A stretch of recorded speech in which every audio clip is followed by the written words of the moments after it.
I don't want to give you all a long lecture. You had enough in school, know this. Last whatever years you have been there.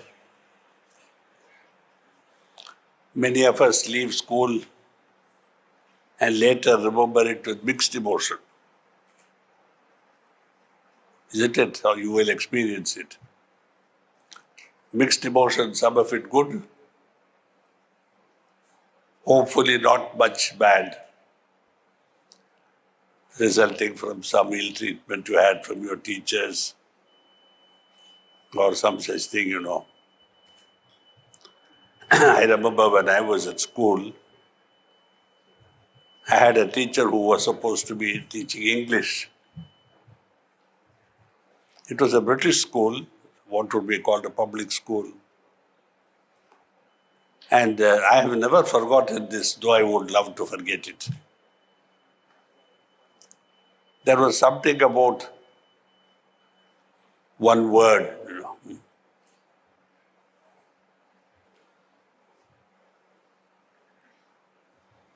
which could be spelled in two different ways and had two different meanings. I forget what that word was. Does anybody remember what it was? I think I have written about it in my so-called down memory lane, perhaps.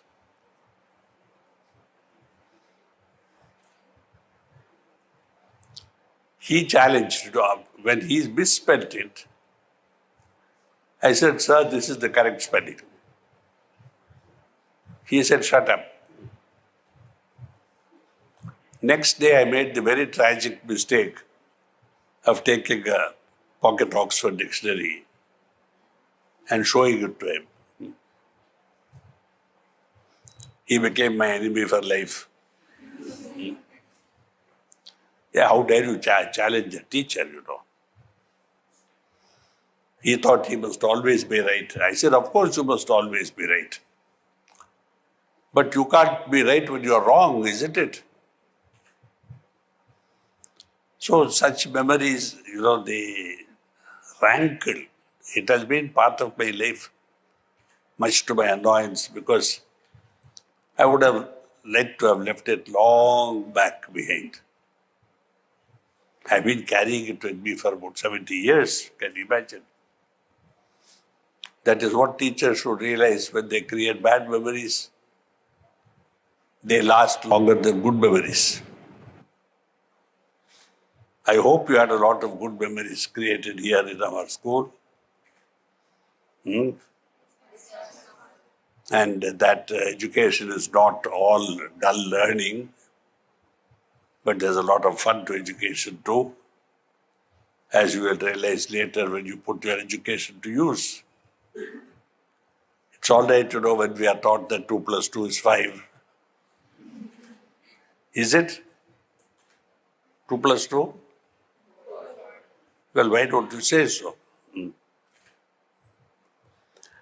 So when we are taught these things, we wonder why we are being taught all these things. What on earth does it matter when the Norman conquest was? What Julius Caesar said when he fell, when he landed from the boat? What does it matter? But the wider it's like we're having land.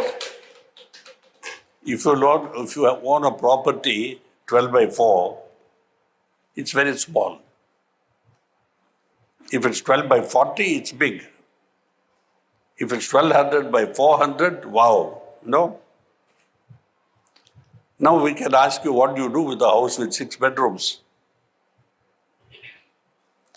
They are useful only to boast, no? To show off. My dad has, we have 6-bedroom house. Oh, really? And if someone had sense, he would say, where do you sleep? In all of them? At the same time, no, not at all. Similarly, education, the more you know, sometimes, somewhere you will find that it comes you useful. So we are taught geography, history, mathematics, I don't know what else. Things we think we will never use. And then all of a sudden, one day your husband or your wife decides to go to, say, let us say, Paris. It's all right if, like my master Babuji Maharaj, when asked about Paris, he said, France is in Paris. Everybody laughed. How sweet of Babuji, no? France is in Paris. But if you say it, they would say, where did she learn her geography or her facts? No? Or when you go to the shop and you need to total up what you have bought, even machines make mistakes, I don't know if Jackie is here, but that blighter always manages to be everywhere. I was shopping once in France, and they had these machines, totaling machine. But he totaled and made a mistake. And it was a big mistake.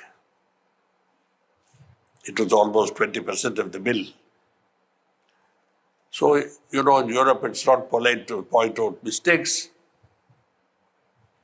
Especially I was standing on the wrong side of the table. And I'm not expected to be able to total it from the wrong side, They are writing here, and I'm standing there. So I whispered into Jackie's ears, the total is wrong. He said, with the look of incredulity, he said, but Chariji, it cannot be. It cannot be. Yeah, I said, but it is. And fortunately, without fighting me for it, let us fight for it. The shopkeeper corrected it and apologized profusely. So I had this ability to total from the wrong side. It was fun when I used to do it for practice wherever I went. So these abilities, when we cultivate, and even once if you are able to use it, you feel as if your battery is recharged. I hope these teachers here have done something to, give you automatic recharge of your batteries, which is what memory is supposed to do. Every time you feel a little weepy, there must be a memory which says, come, come. It's not as bad as all that. And you console yourself, pretend there are no tears in your eyes, and march off singing, you see. So it's essential to have good memories so that our batteries are kept recharged. Always we think well of the past, of those who were with us in the past, of those who helped us in the past. Even like my English teacher who did not know the difference between anonymous and unanimous. See, those were the two words which he couldn't differentiate and which caused him to become an enemy because I pointed it out to him. So, that I still carry this memory shows it was not good to have told it to him. But on the other hand, that I pointed it out to him showed that it was necessary to correct a teacher who was wrong. Because when we students are not expected to be wrong, how can we permit the teacher to be right when he is wrong? Isn't it? Then you have to say, sir, you are right every time you are wrong. That would be fun, isn't it? So remember, school life is a mixture of all these things, of friendships, of jealousies. I'm sure you've all been jealous sometime or the other, of someone or the other, perhaps of all. No? Not at all. There used to be what is called a patch in my school, Of course, it was a fraud, but we believed it. This Johnson tape, they come in squares and circles, depending on where you want to apply them. So I had an Englishman who taught geography. He taught geography by throwing the duster at us. Where is Cambodia? And you can't say there, no? He used to play tricks with us, and he said, everybody come up here. And we lined up, and he put one pink patch on our forearm here, Johnson. He said, anybody who tells a lie, this will turn yellow. And we spent 3 days carefully keeping it on while we had our bath, and looking at it every time we So, I had all sorts of teachers in school, a very conglomerate mix, Britishers, Anglo-Indians, and Indians, So, what I'm trying to impress upon all of you is carry home good memories. I'm sure some of you at least will want to write to me by mail. Put under your name, put omega 2. Omega/2. Okay? Now let us go to better things and have something to eat before we disperse. Thank you. One thing I forgot to tell you, you will surely miss the love and the protection which I hope LMOIS offered you. Because you're going out into the world, different parts, different places, different situations. So that will, show you what a school does for you and give you moments of nostalgia when you felt so protected, so, embraced. The Indian pronounces embarrassed as embraced. I don't mean it in that sense. I mean really embrace, tight like a mother, you know. So that's what I want you all to remember the school as a mother. Thank you.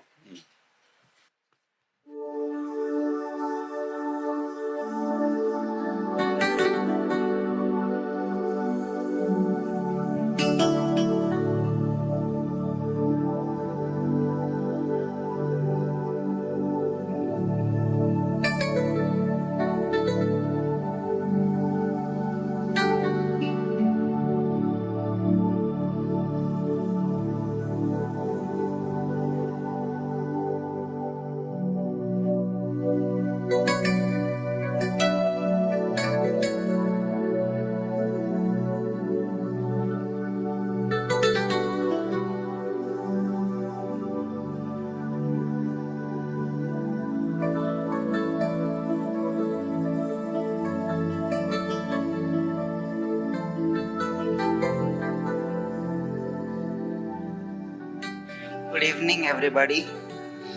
I would just like to recite a poem. I would start. Birds of Omega fly into the sky. They shoot in all directions after days of nurture and lessons. Some fly low, some fly high, but they all look for the same destination in the midst of the mountains for a path, which is the fastest towards the light, thrown by the sun towards evolution. And they must fight the storm and the rains while on the way. But when one is lost in the way and is worried to find the path again, there is always the being called the Master who guides it back into the path. But before the whole journey ends, there is the divine duty that each bird must perform, which the Master through the heart will command. And while in the journey, the birds will know the duty which they shall perform.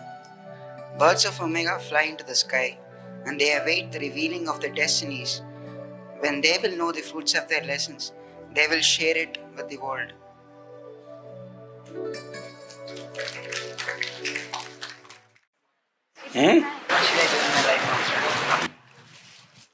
Live it. As a profession master.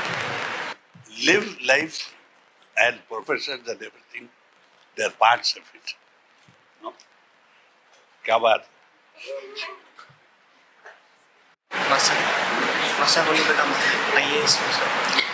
The trouble with all of you is you think living is different from doing something. You know? But I find that living includes doing something. And if I'm able to do what I want, what my heart tells me to do, my life is good, pleasant, happy, comfortable, you know. If I'm forced to do something which my heart says no, my heart may do, my head may say, why not? It's profitable. But we are not talking of profit here. We are talking of happiness. They are not the same. Because if you look around the world today, the most miserable people are the rich people. They have too much. Too many houses, too many cars, you know. Too many suits of clothes, too many servants, too many companies, too many incomes. And all they are concerned with is where to invest my next 25 crores or 250 crores. Our life should not be like that. Our life should be happiness with minimum possessions. You will find that when you have minimum, you don't worry about anything. You're not worried about thieves and robbers. You're not worried about the stock market. I mean, there is nothing to worry about. So choose the happy life and not the life of profit. Okay? Yes, now you go. Good evening, everyone. Stand up, stand up. आपकी नजरों ने समझा प्यार के काबिल मुझे दिल की है धड़कन ठहर जा, मिल गई मंजिल मुझे, आपकी नजरों ने समझा। जी हमें मंजूर है आपका ये फैसला, जी हमें मंजूर है आपका ये फैसला। कह रही हर नजर बंदा परवर शुक्रिया, हंस के अपनी जिंदगी में कर लिया शामिल मुझे, दिल की ये धड़कन ठहर जा, मिल गई मंजिल मुझे, आपकी नजरों ने समझा। आपकी मंजिल हूँ मैं, मेरी मंजिल आप हैं, आपकी मंजिल हूँ मैं, मेरी मंजिल आप हैं। क्यों मैं तूफानों से डरूं, मेरा साहिल आप है, कोई तूफानों से कह दे, मिल गया साहिल मुझे, दिल की ये धड़कन ठहर जा, मिल गई मंजिल मुझे, आपकी नजरों ने समझा। Thank you.